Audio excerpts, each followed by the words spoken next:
Hey there, folks. Welcome back to our channel, where we're diving into the UK's top news.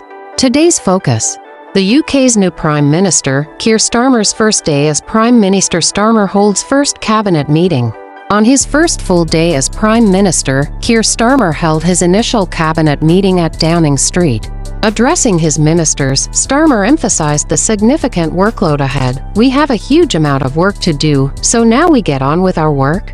He later informed journalists that he had outlined his expectations for standards, delivery, and the trust placed in them by the public. Starmer expressed pride in having cabinet ministers who, despite challenging beginnings, embody Britain's core aspiration.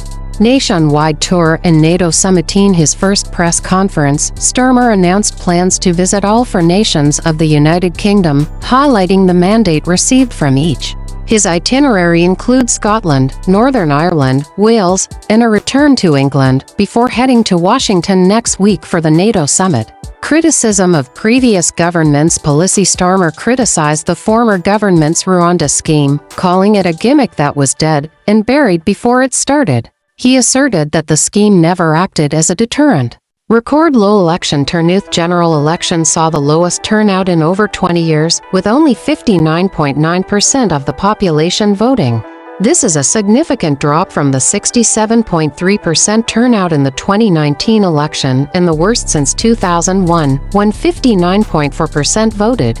New Health Secretary's NHS declaration was streeting. The new Health Secretary declared that the NHS is broken and announced the resumption of talks with junior doctors in England next week. Streeting stated that patients were not receiving adequate care and that NHS performance was not good enough. That wraps up today's UK top news. Thanks for tuning in. If you enjoyed this video, don't forget to like, share, and subscribe for more updates.